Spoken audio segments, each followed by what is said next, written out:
जब लड़की को अपने 7 साल पहले मरे हुए पिता का पता चला तो पिता ने एक चौंका देने वाला रहस्य बताया। असल में वह अमरता की तलाश में नहीं बल्कि एक प्राचीन मकबरे की रक्षा करने के लिए वहां छिपा था।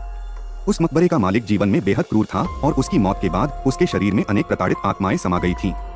यह ताकत किसी गलत हाथों में न जाए, इसलिए पिता वहीं रहकर उसकी निगरानी कर रहे थे। लेकिन जैसे ही वह जांचने गया कि मकबरे का दरवाजा सुरक्षित है या नहीं, कुछ लुटेरे वहां आ पहुंचे। उन्होंने पिता को पकड़ लिया और लड़की शाओम को मजबूर किया कि वह मकबरे का द्वार खोले। शाओम ने गोल चक्र घुमाकर चिन्हों को सही जगह रखा और विशाल पत्थर का दरवाजा टूट गया।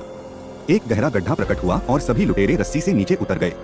फिर शाओम को आगे चलने को कहा गया, लेकिन उसने गलती से एक जाल पर पैर रख दिया। शुरू में कुछ नहीं हुआ, लेकिन कुछ पल बाद जमीन से अचानक नुकीले कांटे निकले और एक लुटेरे की जान ले ली। भयभीत होकर वे आगे बढ़े, लेकिन एक खाई ने रास्ता रोक दिया।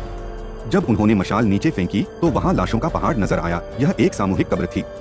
सीढ़ियां लगाकर वे मुख्य कक्ष में पहुंचे, जहां 1000 साल पुराना रहस्यमय मकान खड़ा था। अंदर एक ताबूत था। शाओम के पिता ने मना किया, लेकिन सांग बियाओ नामक लुटेरे ने ताबूत खोलने का आदेश दिया। उसने एक रानी की अब तक सुरक्षित लाश थी, लेकिन देखते ही देखते वह सड़कर डरावनी मम्मी में बदल गई। जब एक आदमी ने उसे छुआ तो उसकी हथेली सड़ने लगी और बीमारी पूरे शरीर में फैल गई। सांग बियाओ ने उसे गोली मार दी। तभी शाओम को समझ आया कि वह रानी कोई तानाशाह नहीं थी, बल्कि वह एक घातक फेफड़ों की बीमारी की वाहक थी। जो कोई भी उसे छुएगा वह मर जाएगा, और इसी कारण उसे गलत समझा गया। लेकिन लालची सांग बियाओ ने रानी की उंगली काट ली ताकि वह बीमारी फैलाकर वैक्सीन बनाकर मुनाफा कमा सके। पिता ने शाओम को इशारा किया और खुद एक लुटेरे को मार गिराया।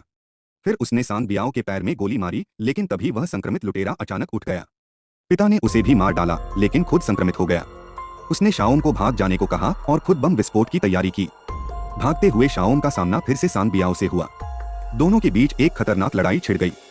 शाओम कमजोर पड़ रही थी, लेकिन तभी पीछे से धमाका हुआ। उसी पल का फायदा उठाकर उसने रानी की उंगली सांग बियाओ के मुंह में ठूंस दी और उसे लात मारकर लाशों की खाई में गिरा दिया। मकबरा अब गिरने लगा था। शाओम ने जान हथेली पर रखकर छलांग लगाई और आखिरकार एक सुरक्षित जगह पर पहुंच गई। बाहर यान जो पहले से इंतजार कर रहा था। दोनों साथ लौटे और अपना जीवन एक साथ बिताने का फैसला किया।